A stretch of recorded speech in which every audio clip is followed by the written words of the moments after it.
Seguimos con el estudio del libro de Hechos. Hoy día nos toca estudiar el capítulo 26, y entramos a la lección número 69. Lección número 69. Ya, capítulo 26 y como subtítulo Juventud de Pablo. Eso es lo que presenta la plenitud. Tengo un Nuevo Testamento de estudio, versión moderna, dice Pablo presenta su caso ante el rey Agripa. Oramos y bendecimos a nuestro Señor. Señor, te agradecemos, te exaltamos, te glorificamos por el tiempo, por el momento que tú nos das de leer de tu palabra, Señor, de bendecirte, de llenar nuestras vidas estudiando, Señor, leyendo, escuchando de tu palabra. Bendícenos en este instante. Mientras leemos de ella, Señor, tu presencia maravillosa nos sea inundando, nos sea fortaleciendo.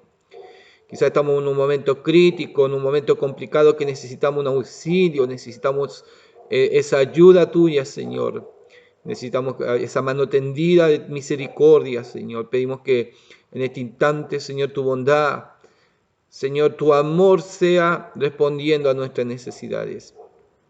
Cúbrenos, ayúdanos, bendice nuestros hogares, a los que viven en nuestros hogares, nuestros familiares.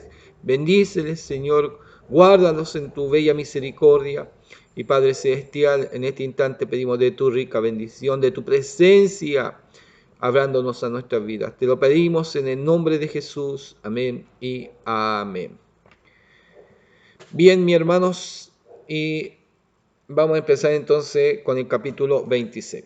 El capítulo 26 se parece a ya unos testimonios que ya Pablo había dado en los capítulos anteriores, cuando se presenta ante el concilio, a los judíos mismos, cuando le explica a Pablo todo lo que había pasado. Y hoy día voy a leer de la versión moderna. Es lo mismo que había leído, pero vamos a leerla de la versión moderna. Así que yo le voy a ir relatando los versículos, si usted va leyendo, y se entiende más clarito en este sentido. Bien, dice así capítulo 26 del libro de Hechos. Entonces Agripa le dijo a Pablo: puedes hablar en tu defensa. Pablo alzó la mano y comenzó a hablar así: me siento feliz de poder hablar hoy delante de su majestad, oh rey Agripa, para defenderme de todas las acusaciones que los judíos han presentado contra mí. 3. Sobre todo porque su majestad conoce todas las costumbres de los judíos. ¿Por qué? Porque Agripa venía también de ser judío, pero no ejercía la religión judía. ¿Ya? Y las cosas que discutimos. A ver, voy a leer de nuevo. Sobre todo porque su majestad conoce todas las costumbres de los judíos, ¿sí? Y las cosas que discutimos. Por eso le pido que me oiga con paciencia. 4. Versículo 4. Todos los judíos saben cómo viví entre ellos, en mi tierra y en Jerusalén, desde mi juventud. También saben y pueden declarar, si quieren, que siempre he sido fariseo, que es la secta más estricta en nuestra religión. Y ahora me han traído a juicio precisamente por esta esperanza que tengo en la promesa que Dios hizo a nuestros antepasados. Entonces la tendencia de los fariseos era la más estricta en la nación, ¿no es cierto? Y está hablando de su testimonio en la juventud. ¿De quién era en su juventud él? Antes de encontrarse con el Señor. Está relatando qué apasionado era por su religión. ¿Ya? Hay muchas personas, y eso ha pasado en nuestro ámbito cristiano, que muchos hermanos, que ahora ya son hermanos, eran de otra religión. Eran de otra tendencia, otra idea, otro pensamiento, otra doctrina, y quizás muy apasionados con su religión, pero cuando tienen este encuentro, no solamente porque le están anunciando, también algunos son declarados a través de la palabra, en la palabra se encuentran con Dios, pero tienen a ver, una fascinación, un encanto maravilloso de que de ser privilegiado, ser hecho hijo o llegar a este conocimiento, el conocimiento de la verdad, ¿no es cierto? Bien, Pablo marca que desde su juventud era muy arraigado. 6. Y ahora me han traído a juicio precisamente por esta esperanza que tengo en la promesa que Dios hizo a nuestros antepasados. 7. Nuestras 12 tribus de Israel esperan ver el cumplimiento de esta promesa y por eso adoran a Dios y le sirven día y noche. Por esta misma esperanza, oh rey Agripa, los judíos me acusan ahora. Lo que ellos profesan, lo que ellos esperan, yo lo estoy proclamando y me están acusando por aquella misma situación. El rey Agripa, no, acordemos que no está solamente el rey Agripa escuchando, marca el estudio que, o la palabra misma, que hay más hombres principales que fueron con él. Está Berenice, está Festo. Es decir, tiene una buena audiencia. ¿Ah? Hay un buen escenario para Pablo en esta predicación. 8. ¿Por qué no creen ustedes que Dios resucita a los muertos? ¿Por qué no creen ustedes que Dios resucita a los muertos? Pregunta. 9. Yo mismo pensaba antes que debía hacer muchas cosas en contra del nombre de Jesús de Nazaret. Así lo hice en Jerusalén, con la autorización de los jefes de los sacerdotes. Metí en la cárcel a muchos de los creyentes y cuando los mataban, yo estaba de acuerdo. Muchas veces los castigaban para obligarlos a negar su fe. Y esto lo hacía en todas las sinagogas y estaba tan furioso contra ellos que los perseguía hasta en ciudades extranjeras. Su pasión, su emblema, su estandarte no lo cedía ante la otra religión. Es más, estaba preparado Pablo, quizás escrituralmente, con todas las ideas que tenía y conocía todas las ideas de los cristianos, toda la doctrina o la enseñanza de los cristianos, para rebatir fuertemente contra aquella doctrina y que su parte judía de fariseo no fuera quebrantada. Y hay personas que quizás usted conoce y nosotros nos hemos tocado, que son duros, no se mantiene, y nosotros ya pasamos a ser enemigos en esa situación. Me tocó una vez hablar con una niña, una hermana, me dijo, no, empecé a visitar su hogar, su familia, me dijo, no, yo soy católica, dijo, yo soy católica, y dije, bueno, no hay problema, le dije yo, no tengo ningún problema que usted sea católica. Pero si quiere, puedo hacer un estudio de la palabra. Podemos leer de la palabra y empezamos a ver qué es lo que Dios dice a través de su palabra. Ya me dijo. Ella había estudiado en un colegio católico, tenía todos los rituales católicos en su haber, así que era muy, muy, muy católica en ese sentido. Ya le dije yo. Empezamos a hacer el estudio, pero escúcheme, el estudio no marca, hago un estudio como esto, como lo que quizás estoy haciendo ahora, y leyendo capítulo por capítulo. Y empecé por el Antiguo Testamento, y cuando ella se encontraba con párrafos de la idolatría, ellas decían, no, es que eso es mentira, que es mentira. Yo no sé, le decía yo no lo escribí. Eso está ahí, no me estoy metiendo. Y está hablando de los dioses esto, de las imágenes de esto y el mandamiento. Bueno, la palabra, le decía yo no escribí la Biblia. Y yo no estoy peleando contra es la palabra que tú estás descubriendo y estás teniendo problemas con tus ideas, con lo que quizás te enseñaron o con lo que tú pescaste ahí y estás aferrada a eso.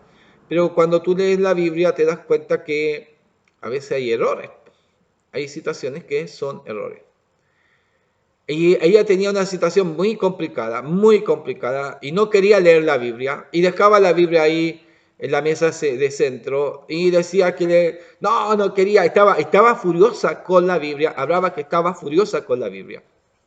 Y ya, y no aguantaba, y pescaba, y no, la leía, y después de no se enojaba, y la dejaba ahí, y después de no la leía, pero porque le estaba chocando la idea y el pensamiento.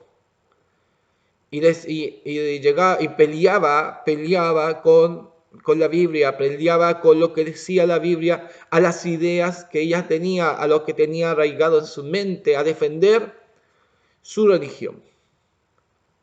Y no pudo, dijo, sabes que ya no puedo, dijo, ya tengo una pelea muy fuerte dentro de mí, y ya estoy enojado hasta con la Biblia, y no la quiero, la dejo, la tiro, y después la pesco, la leo, y después como que de nuevo me da rabia, la pesco, y estoy así, dijo, peleando con la Biblia, porque lo que me enseñaron, o lo que tengo arraigado y lo que peleo, y yo antes los veía a ustedes como enemigos, ahora me doy cuenta que no sé, yo soy más enemiga de la Biblia que de ustedes. Y en leer, yo nunca le dije no haga esto, no. En leer, en estudiar la Biblia, literalmente, no hablando con forma espiritual, no, literalmente hizo cambiar sus pensamientos. Y pasó a ser una hermana más, una creyente más. ¿Por qué? Porque la palabra de Dios transformó su vida. Y no es solamente a ella, sino quizás muchos, y yo conozco muchos testimonios de hombres que tienen este problema y esta dificultad con sus ideas tan arraigadas. Y entramos a un conflicto. Nosotros podemos hablar de personas que tienen estas ideas tan arraigadas desde su juventud, o aún desde su nacimiento, de sus raíces de familia. Hay personas que tienen, hermanos, ideas políticas muy arraigadas que muchas veces van contra la palabra del Señor, que van contra la palabra de Dios. Y a veces peleamos, y hay problemas en la iglesia cuando hay hermanos que se encuentran de diferentes polos opuestos en parte política. Y en la iglesia no practicamos en sí la política, entonces es un lío. Y hay otros que son más complicados. Bueno, todos somos complicados. Cuando dentro de la iglesia aún llegan hermanos, aún fanáticos de fútbol, fanáticos de, no sé, de un personaje, y, y se encuentran con otro. Oiga, yo he visto esas controversias. Cuando le toca jugar a su equipo, a veces esperan al otro hermano quizás para también tirarle la talla o lesear. Pero en este sentido hay cosas que están muy arraigadas dentro de nosotros, muy arraigadas. Y he aprendido, a ver, en la parte política, uno va viendo, y a través de los tiempos uno va viendo que los políticos se arreglan entre ellos mismos. Y las ideas sí nos pueden perjudicar. Hay ideas de política que sí nos pueden perjudicar muy fuertemente. Pero la iglesia en sí, aún con reyes, aún con un César llamado Nerón que es contra la iglesia ha surgido. No hay manera de detener a la iglesia. Aún las puertas del infierno no prevalecen contra la iglesia. Así que sí, podemos tener tiempo de política difícil para la iglesia, tiempo de política aceptable, pero la iglesia no va a ceder, la iglesia va a seguir extendiéndose, la iglesia va a seguir creciendo. Y cuando entramos en esa situación de discusión y aún no sacamos esos pensamientos, tenemos problemas con la palabra del Señor. Eso, tenemos que limpiarnos de eso. Tenemos que limpiarnos de aquella idea. Y hoy día que aparece la nueva mentalidad, el liberalismo, la mentalidad, hay hermanos que son filosóficos, y encontramos muchos pensamientos metidos, o muchas ideas que vienen los hermanos, muchas ideas metidas en esto. Hay unos que vienen muy profesionales, algunos que son de mucho estudio, de mucha carrera, de universidad, y muchos cartones. Hay algunos hermanos que no tienen ni un cartón, pero es la misericordia nomás del Señor. Nada más que es eso. ¿Ah? Así que tenemos desde nuestra juventud quizás mucha historia, así como lo marcaba Pablo, muchas historias adelante, que quizás aún algunos fueron enemigos de la iglesia y de repente se ven en la predicación. ¿Ah? De repente se ven en la iglesia. ¿Quién lo diría? Dice una alabanza. ¿Quién lo diría? ¿Ah? ¿Quién lo diría? En esos tiempos atrás, cuando tú eras joven, ¿quién lo diría que ahora vas a estar alabando, exaltando al Cordero de Dios? Cambios muy, muy fuertes. ¿Quién éramos cuando nos encontramos con Cristo? ¿Cómo somos en el tiempo de hoy? Pero Pablo no olvida quién era un perseguidor de la iglesia y afirma que él era un enemigo de la iglesia, uno que perseguía y estaba furioso contra ellos persiguiéndolo. Ese era Pablo. Quizás cómo era tu vida, quizás le hacía la vida imposible a un creyente. Esa era tu vida, ¿no es cierto? Bien, con ese propósito me dirigía a la ciudad de Damasco, versículo 12, autorizado y comisionado por los jefes de los sacerdotes. Pero en el camino, oh rey, vi a mediodía una luz del cielo más fuerte que la luz del sol, que brilló alrededor de mí y de los que iban conmigo. Todos caímos al suelo. Yo oí una voz que me decía en hebreo: Saulo, Saulo, ¿por qué me persigues? Te estás haciendo daño a ti mismo, como si dieras coces contra el aguijón. Aquí hay una ayuda que me gustó mucho, que dar coces contra el aguijón. Dar coces contra el aguijón era expresión proverbial de la época, basada en la imagen de un buey que da patadas contra la misma aguijada con que el boyero lo incita. Esto era una vara puntuda, ¿ya? Con esa le picaban a los bueyes para que no se nos desviaran o para guiarlo y no se nos pusieran medio bravos. Entonces con eso lo picaban. Y los bueyes, ya cuando ya se aburrían, empezaban a pegarle patada y el efecto de pegar la patada le dolía más el efecto de pegarle la patada porque se la enterraban más profundamente la vara y más daño le hacía. Dar coces contra el aguijón es golpear la vara. En vez de que me pique, que suave, quizás más suave, pero yo le pego la patada. Me hago más daño, más dolor. Dar coces contra el aguijón. ¿Ya? Entonces eso era que el animal o el buey que daba patadas contra la misma aguijada. Entonces, versículo 15, entonces dije: ¿quién eres, Señor? El Señor me contestó: yo soy Jesús, el mismo a quien estás persiguiendo. Pero levántate, ponte de pie, porque me ha parecido a ti para designarte como mi servidor y testigo de lo que ahora has visto y de lo que todavía has de ver de mí. Te voy a librar de los judíos y también de los no judíos, a los cuales ahora te envío. Te mando a ellos para que les abra los ojos y no caminen más en la oscuridad, sino en la luz. Qué hermoso este versículo. Mire, te mando, versículo 18, te mando a ellos para que le abras los ojos y no caminen más en la oscuridad, sino en la luz, para que no sigan bajo el poder de Satanás, sino que sigan a Dios, y para que crean en mí y reciban así el perdón de los pecados y una herencia en el pueblo santo. Muy clave ese versículo, muy, muy clave. Versículo 18, ¿qué me dice en la tradicional? Me dice de la siguiente manera: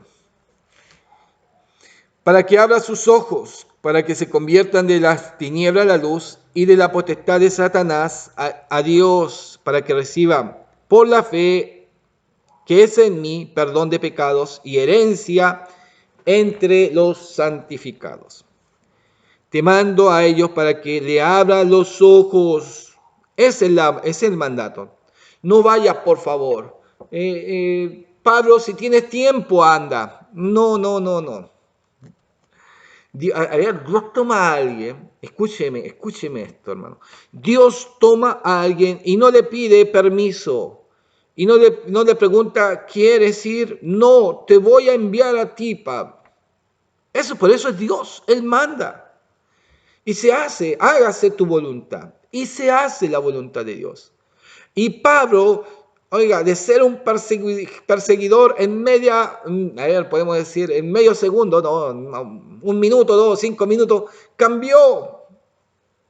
Y ya no voy a perseguir más a la iglesia, ahora voy a ser uno de la iglesia.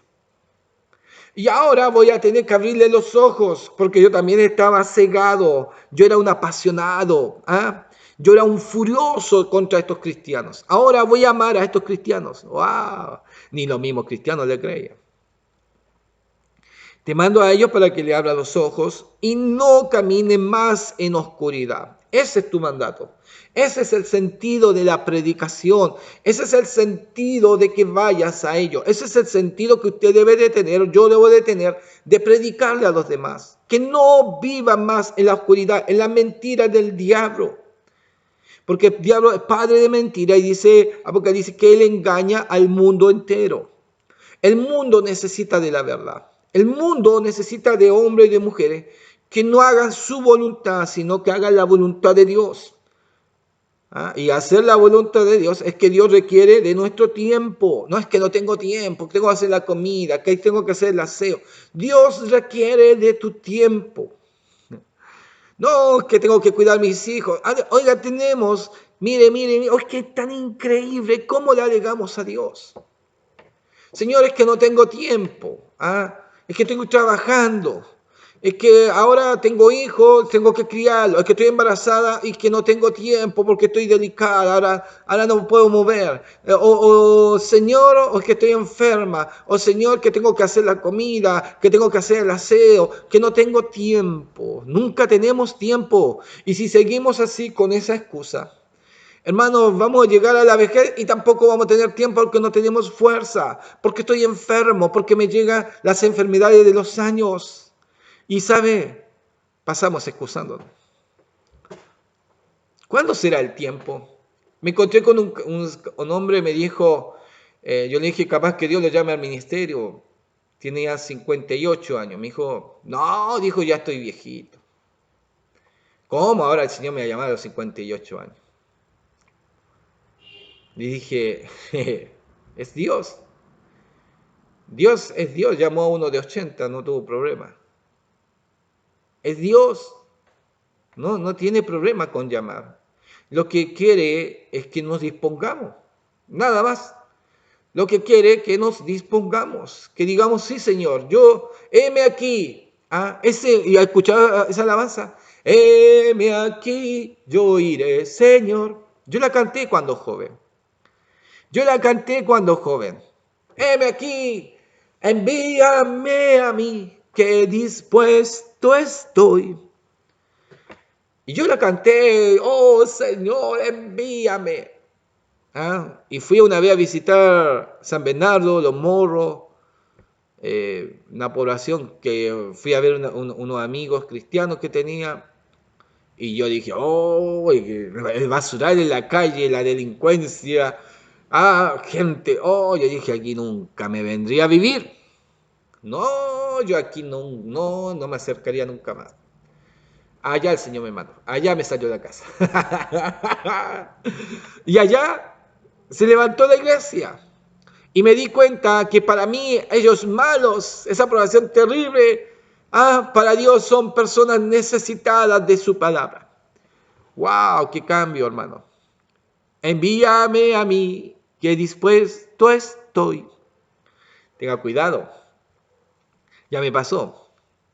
Y llevaré tu gloria a las naciones. ¿Dónde el Señor quiere mandarlo? ¿Dónde? A veces nosotros queremos ir donde nos gusta. Señor, mándame ahí, mándame, Señor. Yo estoy dispuesto, pero mándame cerca de una playa. Al Caribe, Señor, a predicar. No, te va a mandar para allá el Señor. Entonces,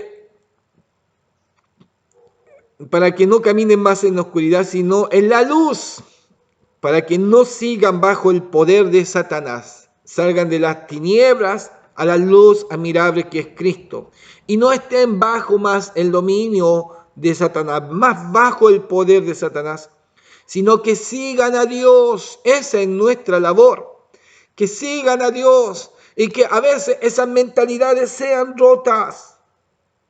Porque algunos, y me ha pasado, he escuchado a algunos hermanos que dicen, no, aún en la iglesia, no, es que yo hago lo que quiero. Wow, tengan cuidado con esas expresiones, tengan cuidado con esas palabras. Ni yo, que soy el pastor, soy el que menos hago lo que quiero. ¿Por qué? Porque estoy tan sujeto a la voluntad del Señor que ahora no tengo ni una planificación, ni para 5, ni para 10 años, no sé lo que va a pasar para adelante. Me he colocado y aún mis hijos están ahí en esa expectativa. No sabemos qué es lo que Dios va a hacer. No sabemos qué es lo que Dios quiere hacer, pero lo que va a ser maravilloso. Lo quiero ver, pero no sé qué es. ¿Usted tiene una planificación de vida? Ah, ¿se ha planificado? Ya hasta aquí, de ahí. Oiga, es tan increíble, no, que estoy juntando mi jubilación, de ahí jubilo, si es que trabajo, no trabajo y después me muero. Y eso es toda su vida. Se está planificando para eso. ¿Cuál es la planificación de Dios? ¿Qué es lo que Dios quiere? ¿Cuál es la línea que tiene Dios para usted? Si no obedecemos, nunca lo vamos a ver. Y si aún, hermanos, y aún somos tan porfiados que nos sometemos a nuestra propia voluntad, a nuestro propio plan. Y aunque leemos y aunque la cantamos, estamos siempre mintiendo, porque no nos queremos someter a lo que Dios quiere hacer. ¡Wow! ¿Cuánto tiempo le damos a Dios? Ese es el problema. ¿Cuánto tiempo? Es más, si es que le damos el tiempo del culto, y a veces ni eso, porque aún no lo damos ni con gratitud, ni con agradecimiento venir al culto. A veces llegamos corriendo, atrasados, rapidito. Qué terrible. Y decimos a veces, muchas veces, Señor, te amo. Wow. Sino para que no sigan bajo el poder de Satanás, sino que sigan a Dios. Y para que crean en mí y reciban así el perdón de los pecados. Y una herencia en el pueblo santo de Dios. Qué increíble es el testimonio. Su vida pasada de Pablo a lo que va a llegar, a lo que cuenta más adelante.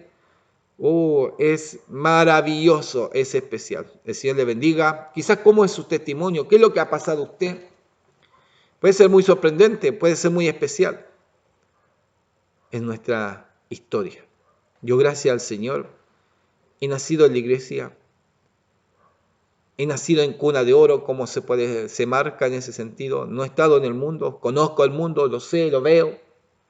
No necesito ir al mundo para saber que se pasa mal. O muestra la pantalla lo bonito, lo maravilloso, lo esplendoroso, pero sé que todo termina mal. Lo apasionante es Dios, que Dios hace siempre historias nuevas para nosotros. El Señor le bendiga, muy grandemente siga los estudios.